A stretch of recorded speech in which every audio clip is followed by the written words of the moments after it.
Welcome to Beyond the Blueprint. Good day, everyone, and welcome to the second episode of Beyond the Blueprint. Today, we have with us Dr. Ruchika Malhotra, Professor and Head of the Department of Software Engineering at the Delhi Technological University. Recognized as one of DTU's youngest professor, Dr. Malhotra has built an impressive academic journey and has made remarkable contributions to the field of software engineering, machine learning, software testing, and software quality predictive maintenance. With over 200 research publications in reputed journals and international conferences, her work has significantly contributed to advanced research. She is also a recipient to the prestigious Raman Postdoctoral Fellowship, through which she has pursued her postdoctoral in research at Indiana University, Purdue University, Indianapolis in the United States, expanding her research collaborations and academic exposure. Through today's conversation, we hope to learn more about her inspiring journey in academia and research, explore how emerging technologies like machine learning are transforming software engineering, and gain valuable insights on how students and young innovators can translate research into impactful innovations and entrepreneurial ventures.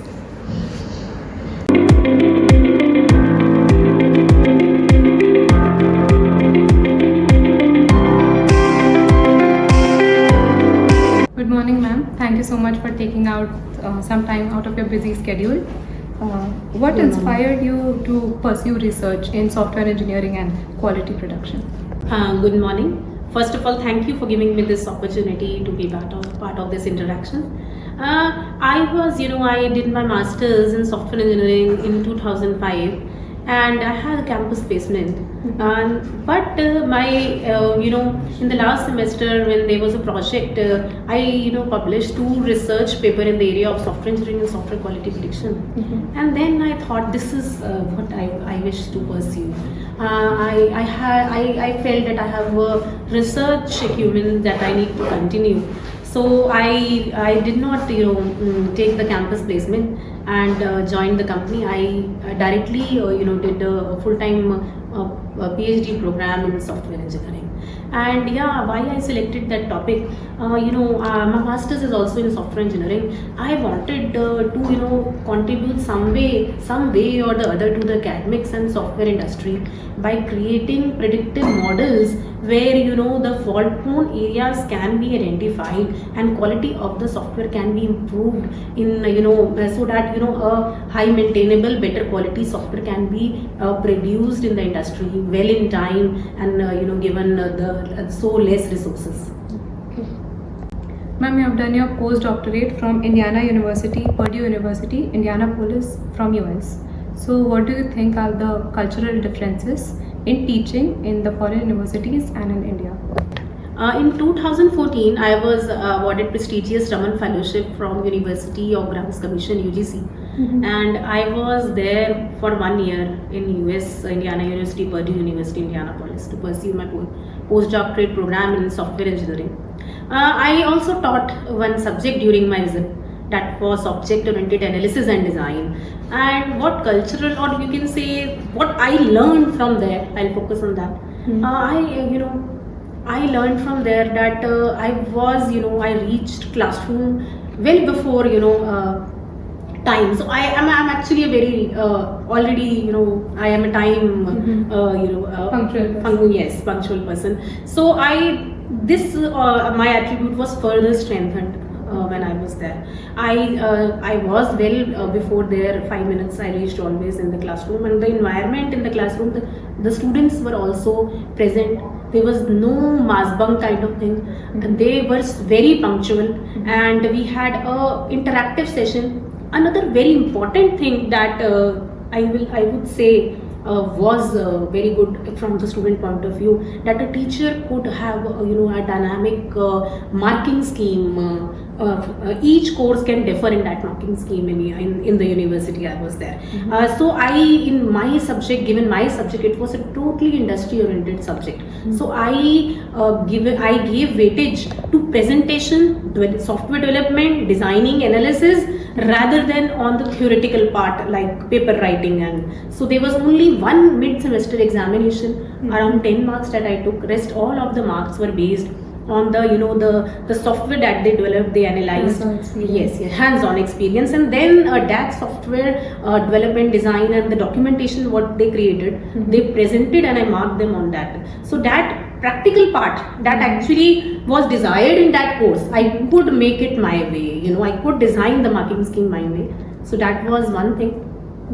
That was one major thing that I feel is different than in what we have in Indian universities. We have a definite curriculum, and we have a definite, you can say, marking scheme where we have mid-semester examination in semester, and that flexibility was I think was a upper hand. But I learned that, and I as far as possible, I can't, in my university I couldn't modify obviously the mid-semester and but as far as possible I did inculcate those practical hands-on experiences in my curriculum, as well as in when I marked my students. Ma'am, being a young professor, what are the advices that you get from your senior professors or your colleagues? Young professor, see, in my initial days, I was a bit, you can say strict kind of. It's very important to be very, disciplined, to be, but then I learned that every student is an individual entity, and his or her, you can say, aptitude is different. So that I accommodated myself. So I reduced my expectations from students, you can say, and I accommodated myself the way, the way you see. I may be a good administrator, but I may not be a good researcher. So that I learned that everyone cannot be you can say excel in every of his or her.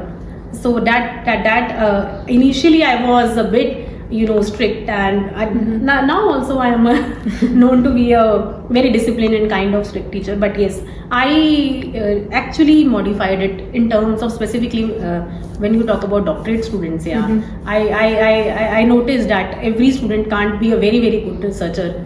So that thing. Ma'am, your work focuses on predictive modeling for software quality. How does this help companies produce better software? Thank you. This was very. I was expecting this question. My PhD work, and currently I have guided around 12 PhD. So my work focuses on software quality predictive modeling, where we do identify fault-prone or weaker areas in the software.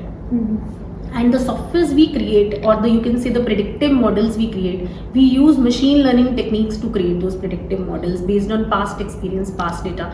We have matured enough over the years where we have addressed every aspect of improving the design and development of the software.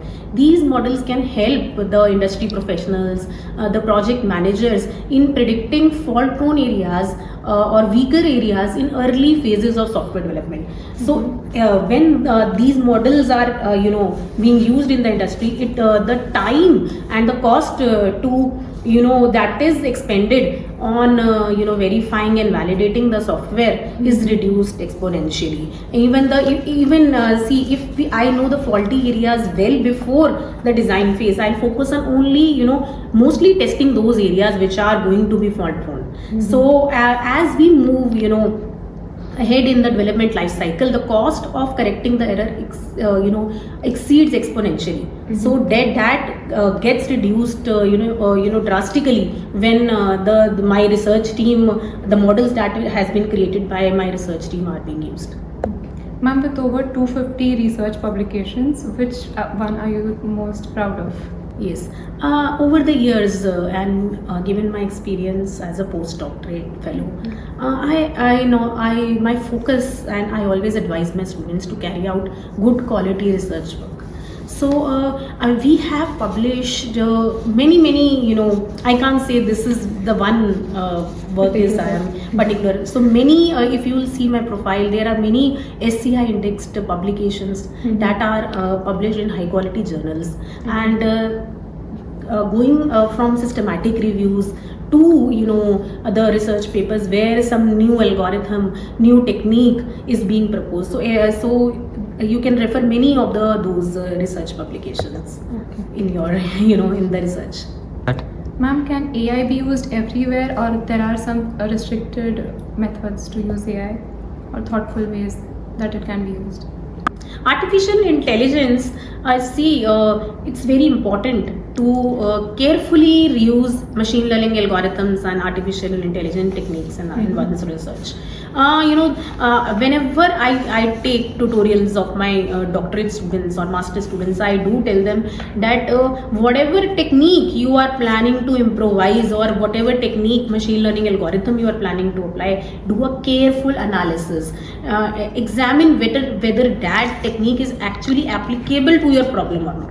Then only apply that technique. For example, the reason of applying the technique, that I know that technique, it is very popular in the market, is not the right.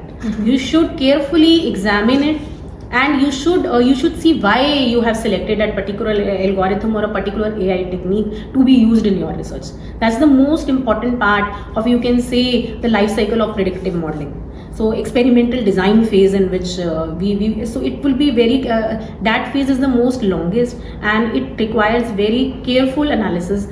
What data set I am going to use, which technique I am going to improvise or develop, or use the existing one. All these things should be very carefully selected before going on creating a model.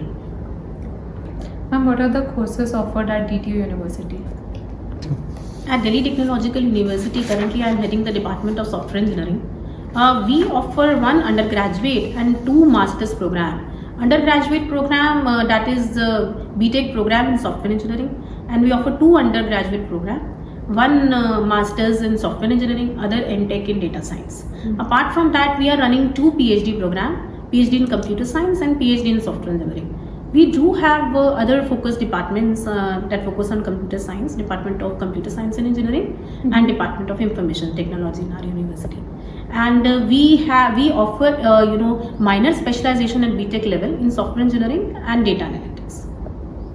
Ma'am, what should be done to promote interdisciplinary in education? National education policy has a lot of emphasis on interdisciplinary, educational programs and research. In Delhi Technological University, also we do have, minor specialization in various, more than 40, I think, streams. We do have minor specialization. As I've already told you, in my department, I have two minor specialization running at undergraduate level, one in software engineering, one in data science. Apart from that, in master's level 2, recently we have added a new dimension, that is new specialization, minor specialization. It is on sports analytics. So if I have a student who is studying mechanical engineering, and he or she is interested in knowing the concepts of computer science, or deepening his or her knowledge in the computer science field, he can pursue minor specialization either in software engineering, data science, artificial intelligence, or computer science and engineering. Ma'am, what are the areas prevalent in AI today? In artificial intelligence, there are a lot of specializations. You can say machine learning, computer vision, starting with natural language processing, and artificial intelligence can be applied in various disciplines, including health analytics, sports analytics, finance, retail, then software quality prediction, software defect prediction. So every where we have data, or we can apply the concepts of machine learning in those areas. Ma'am, what opportunities exist for students who want to build startups in AI or in software engineering? There are a lot of opportunities these days. The startups in Delhi Technological University, we have IIIT Cell. We have a different cell that looks into the innovation part of the students and faculty. Startups can be starting from designing a given tool that is based on AI or machine learning that uses ML algorithms, going up to deepening the predictive modeling, or even designing various hardware you can say products using the concept of AI.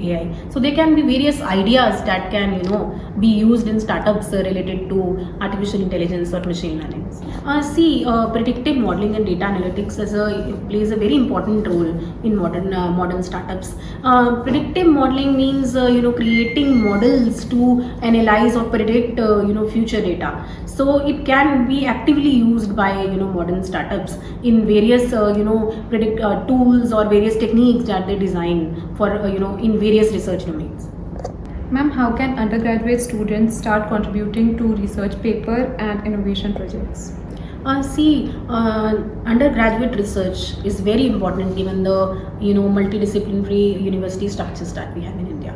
And we should involve an undergraduate student in our various research fields as a professor or as a faculty member.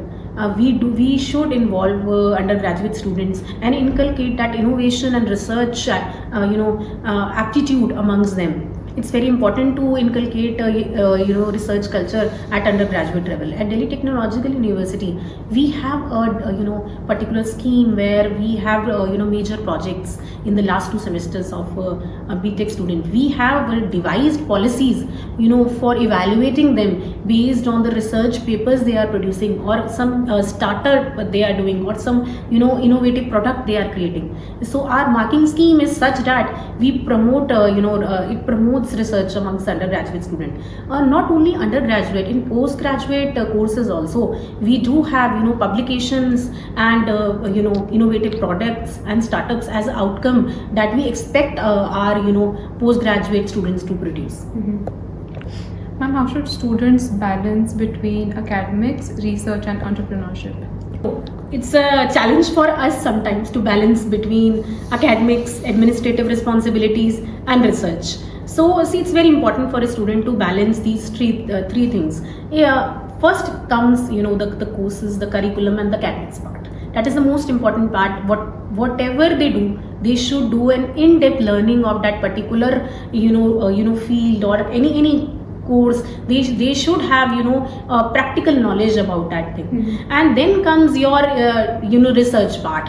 So it depends upon their interest. If they have a research aptitude, they should select an area. They should work under the guidance of a professor in the university and pursue the research in that area. Parallelly goes the innovation and startup part. It totally depends upon the choice of the student. But academics should not be compromised, given the research and innovation part. It is important, but the academics and the course curriculum, the courses which they are learning are they are the most important thing. They should attend classes. They should do their practical. They should have practical exposure about each and every curriculum given artificial intelligence, software engineering, machine learning part. They should be well versed with their the basic skills that a software engineering is expected to have. Ma'am, what are the future trends in software engineering and in AI that excite you the most? In software engineering, if you talk about predictive modeling, there are various venues that you can say are closer to my heart. Starting from quality prediction, going up to fault prediction, testability prediction, and nowadays, apart from my core research in software engineering, I am also doing projects data related to sports analytics. I am working on the research related to specifically health analytics related to flat feed, related to ACL analysis and so on. So these are the few areas that I have in new areas that I have added apart from my existing fault prediction research in my. Ma'am, what advice would you give to young women who want to pursue their career in technology or in research? My advice to the young girls and females is first of all, we need to educate We need to improve, in fact, the participation of females in in technology oriented programs, in artificial intelligence oriented program, and that awareness should come not from the engineering, or you can say university teaching. That awareness campaigns we should, as a academician, should carry out from the school onwards. So first thing is we should improve the participation of female in this area. To young women, to females and young girls, I would like to motivate them that this is an area, it is a very upcoming area, and we have lot of career options in the area of software engineering and artificial intelligence. So I would like to see more and more female candidates participating in the and pursuing their or starting their career in this area. Ma'am, what are the changes you would like to see in technology industry to support more women leaders? There are many changes that we should understand, and in order to increase the women participation in the various tech jobs as well as AI industry, the flexible timings, creating an environment for women where we do have equal pay scales, and there is no gender biasness. And also we should encourage women to have positions at various levels, higher levels, you may say. And then we should also have our policies should promote flexible timings to women. Our policies should also be to promote work from home from women. So all these things should come so that we can have more and more women participation in software industry, given, or you can say AI industry. Ma'am, how can we increase the participation of women in the field of AI and research? As I have told you that yes, women participation can be increased, by having flexible and a good creating a good work culture from them. Apart from then, first we should start from grassroots. First, we should have educational campaigns at school level where we do make them aware of the STEM educational programs that we are having. A university should start more AI based and data science based programs where we can have increased participation of females in artificial intelligence industry, and if we give them various government can have scholarship programs and give financial support to them so that we can ensure more and more participation of female candidates in this program. It would be great. Ma'am, I've heard that you love writing, so how many books have you published till now? I have published 2 books. One is Object-Oriented Software Engineering, that is co-authored by Professor Yogesh Singh, currently Vice Chancellor of Delhi University. Another is Empirical Software Engineering, that is published by CRC Press. Ma'am, as we come to the end of this podcast, I would like to end this with a rapid fire round. My first question is research or entrepreneurship? Personally, research. Or human creativity? Human creativity led by AI. One book that every tech student should read? If you talk about software engineering, yes, software engineering by Professor K.K. Agarwal and Professor Yogesh. And ma'am, lastly, one habit that made you successful? There are many, but few, I mean to say, I'll list down few. Sure. Punctuality, being on time, whatever, in meetings, in class, everywhere. And whatever you do, you should do it in depth and should not, close it and start another work before it closes. Ma'am, thank you so much for taking out time out of your busy schedule. It was a pleasant experience talking to you. Thank you for inviting me for this talk. It was really lovely talking to you. Thank you.